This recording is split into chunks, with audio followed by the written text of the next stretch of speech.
बोले श्री बाल कृष्ण लाल की जय। बांके बिहारी लाल की जय। कार्तिक मास की जय। अतः कार्तिक मास व्रत कथा छठा अध्याय। नारद जी ने कहा, जब 2 घड़ी रात शेष रह जाए यानी ब्रह्म मुहूर्त में, तब तिल, कुश, अक्षत, चंदन आदि लेकर के शुद्ध होकर जलाशय पर जाए। नहर की अपेक्षा नदी में स्नान करने से 10 गुना फल मिलता है और नदी की अपेक्षा संगम पर स्नान करने से 10 गुना फल मिलता है और तीर्थ पर स्नान करने से इन सब से दूना फल होता है। स्नान से पहले भगवान का ध्यान करके स्नानार्थ संकल्प करें। फिर तीर्थ में उपस्थित देवताओं को क्रमशः आचमनीय आदि देवे। अर्घ्य मंत्र यह है, प्रार्थना ऐसे करें, हे कमलनाथ आपको नमस्कार है, हे जलाशायी भगवान आपको नमस्कार है, हे ऋषिकेश आपको प्रणाम है, मेरे दिए हुए अर्घ्य को आप ग्रहण करें। बैकुंठ, प्रयाग और बद्रिकाश्रम में जहाँ कहाँ भगवान विष्णु गए वहाँ उन्होंने 3 प्रकार से अपना पैर रखा था। वहां पर ऋषि वेद यज्ञों के साथ सारे समस्त देवता मेरी रक्षा करते रहे। हे जनार्दन, हे दामोदर, हे देवेश, आपको प्रसन्न करने के लिए मैं कार्तिक पक्ष में विधिवत प्रातः स्नान कर रहा हूँ। आपकी कृपा से मेरे सारे पाप नष्ट हो जाए। हे हरि, कार्तिक मास में व्रत तथा विधि पूर्वक स्नान करने वाला मैं अर्घ देता हूँ।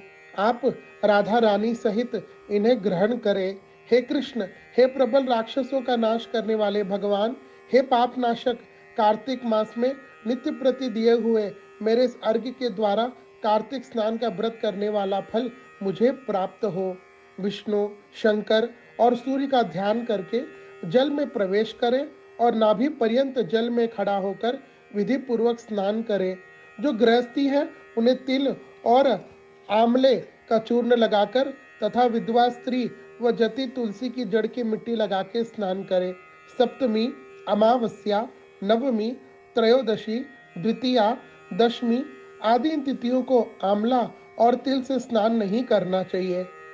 स्नान करते हुए निम्न शब्द कहें, जिस भक्ति भाव से भगवान ने देवताओं के कार्य करने के लिए 3 प्रकार का रूप धारण किया था, वही पापनाशक भगवान विष्णु अपनी कृपा से मुझे पवित्र बनाए। विष्णु जी की आज्ञा से कार्तिक व्रत करने वाले के सारे इंद्र आदि देवता रक्षा करते हैं, अतः वह मुझको पवित्र करे। बीज, रहस्य तथा यज्ञ के साथ वेदों के मंत्र, कश्यप आदि ऋषि, इंद्र आदि देवता मुझे पवित्र करे। गंगा आदि सभी नदियाँ, संपूर्ण तीर्थ, सातों समुद्र और सारे जलाशय मुझको पवित्र करे। अदिति आदि सभी नारियां, यज्ञ, सिद्ध, सर्प, सब औषधियां, तीनों लोगों के पर्वत मुझे पवित्र करे। इन शब्दों को कह करके स्नान करने के बाद व्रती व्यक्ति को हाथ में पवित्री धारण करके देवता, ऋषि, मनुष्य तथा पितरों का विधिवत तर्पण करते समय जितने भी तिल तर्पण में रहते हैं उतने वर्ष पर्यंत व्रती करने वाले व्यक्ति के पितृगण स्वर्ग में वास करते हैं। उसके बाद व्रत करने वाला जल से निकलकर शुद्ध वस्त्र पहने और प्रातः काल के सभी कार्यों से निवृत्त होकर पुनः भगवान विष्णु का पूजन करे। सारे तीर्थों के सारे देवताओं का स्मरण करके भक्ति पूर्वक सावधान होकर चंदन, फूल और फलों के साथ भगवान विष्णु को फिर अर्घ्य देवे और यह प्रार्थना करे, पवित्र कार्तिक मास में मैंने स्नान किया है। हे विष्णु जी, राधा के साथ आप मेरे दिए अर्घ्य को ग्रहण करें। उसके बाद चंदन, फूल और तांबुल यानी पान आदि से वेद पाठी ब्राह्मणों का श्रद्धा पूर्वक पूजन करें और बार बार साष्टांग प्रणाम करें। ब्राह्मणों के दाएं पैर में तीर्थ रहते हैं, मुख में वेद रहते हैं और सारे अंगों में देवता निवास करते हैं। अपने कल्याण की कामना रखने वाले लोगों को कभी भी ब्राह्मण का अपमान नहीं करे और इनका विरोध नहीं करना चाहिए। और फिर एकाग्र चित्त से भगवान विष्णु की प्यारी तुलसी का पूजन करें और उनकी परिक्रमा करें और उनको प्रणाम करें। माँ तुलसी से यही प्रार्थना करें, हे देवी, हे तुलसी, देवताओं ने ही प्राचीन काल से आपका निर्माण किया है और ऋषियों ने आपका पूजन किया है।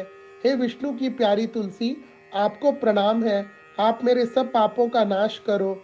इस प्रकार भक्ति पूर्वक जो लोग कार्तिक व्रत का अनुष्ठान करते हैं, वे संसार में सुखों को भोगते हुए अंत में मुक्ति को प्राप्त करते हैं। सारे रोगों का नाश करने वाले, पापों को नष्ट करने वाला, मनुष्य को श्रेष्ठ बुद्धि देने वाला, धन आदि का साधन, मुक्ति और कोई उत्तम व्रत संसार में नहीं है। बोलिए श्री बाल कृष्ण लाल की जय, गिरिराज धरण की जय, कार्तिक मास की जय।